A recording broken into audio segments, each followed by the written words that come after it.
kayo'y magbigayan ng kapayapaan. Tanda na ako sa Yahweh, ang sumasa inyong lahat. Sapagkat ako ang Diyos na nagbibigay ng kapayapaan, nagkakaloob ng pag-ibig para sa inyong lahat.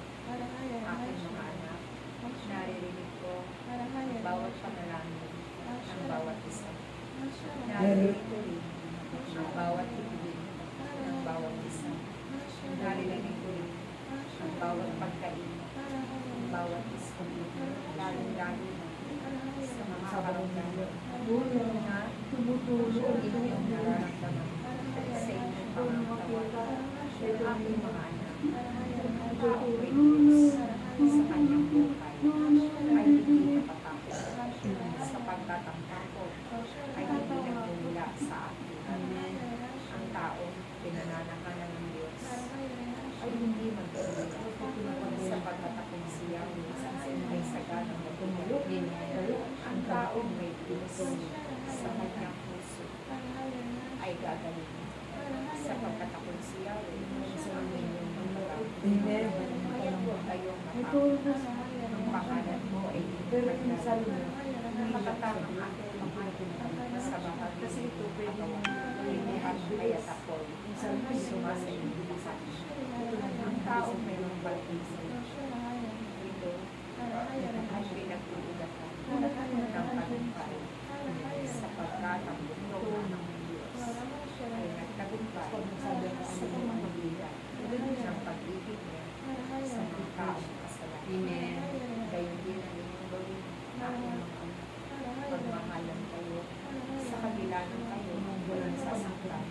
Magpatawaran kayo sa kabila ng kayo ay lubos ng pagmamahal. Kaya naman ang patuloy na tumutupad sa mga pangaral na ito ay tunay na aking mga anak. Sapagkat walang anak ng Diyos ang patuloy na nagpapakataas. Walang anak ng Diyos hindi marunong magpatawa. Sapagkat ang Diyos ay punong-puno ng pagpapatawa at punong-puno ng kababaang loob. Kaya aking mga anak, mapalad ang tumutupad sa aking mga aral at pagdating ng panahon, tatamuhin niya ang gantimpala doon sa aking aral.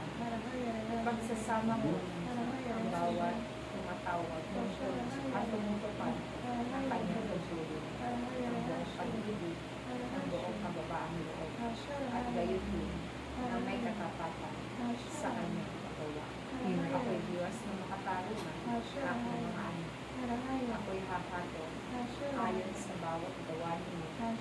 Kaya nawa masain ninyong maging mabuti sa araw-araw. Gumawa kayo ng buong kagalakan upang nang sa ganon kayo'y patuloy ko pagharian ng taong pinaghaharian ng Diyos kailanman at hindi malulungkot, sapagkat ang Diyos ay gusto na sa inyong mga buhay. Kayo'y wala nang hahanapin pa kapag kayo'y pinaghaharian ng Diyos sa araw-araw.